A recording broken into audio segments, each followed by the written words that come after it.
We know that the judge who signed that warrant, who is since retired, testified that if he would have had the information then that he has now, he never would have had his signature on that warrant.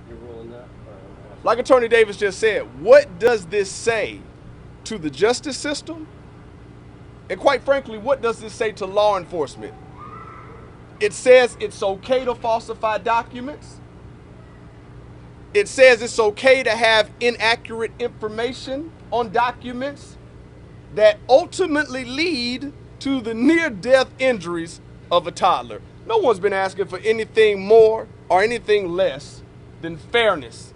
Sitting in that trial, since opening statements to closing statements, it's sickening, it's repulsive that a jury of her peers can return a not guilty on all 3 counts.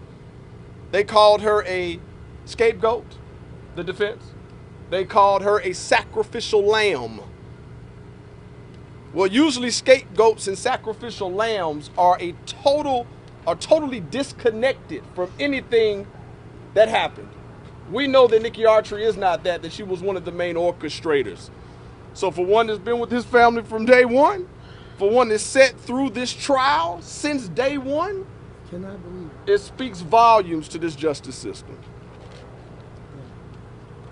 I cannot believe it. I hope this is not what America built off. I thought this America is built with the truth, not with a bunch of corruption and lying like this. I cannot believe it. I cannot believe it. They put us through a lot, very much. I almost lost my life. I lost my family. Almost lost my son. I cannot believe this. How can we justify this? We didn't do nothing. We were sleeping. We were sleeping when this happened to us. How American gonna justify this? How can we explain this? I thought this country is built with the truth. That's why I believe in this. I cannot believe it.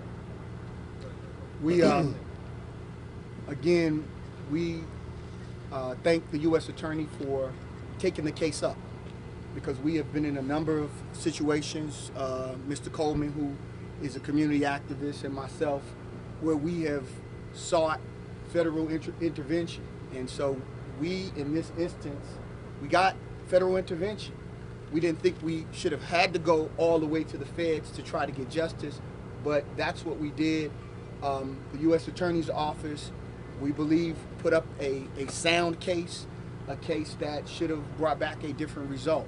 And so at this point, this family is going to have to drive back to Wisconsin, continue to regroup, continue to stay together as a family, and we're going to continue to fight for justice for them. There's a different burden of proof in the Ma'am, civil did you suit. have anything you wanted? Yes, I do have something I would Can you like get to closer say. to him, sir?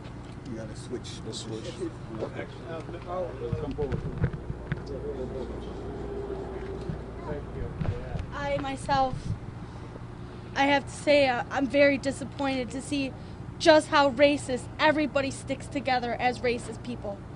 It's obvious. I was the only person untouched in that house when they raided it. Why? Because I'm white. Why do they target Laotians and not me? Because I'm white. Why did we get a not guilty verdict? Because she is white. This is not fair, and we will not stop fighting. My son, my husband, my children deserve that justice, and we will get it. I guarantee you this fight is not over. Thank you all. Thank you. We appreciate you. How can racists exist so strong and nobody say anything? Because it's the government. How can this happening? The government themselves are racist. Thank you.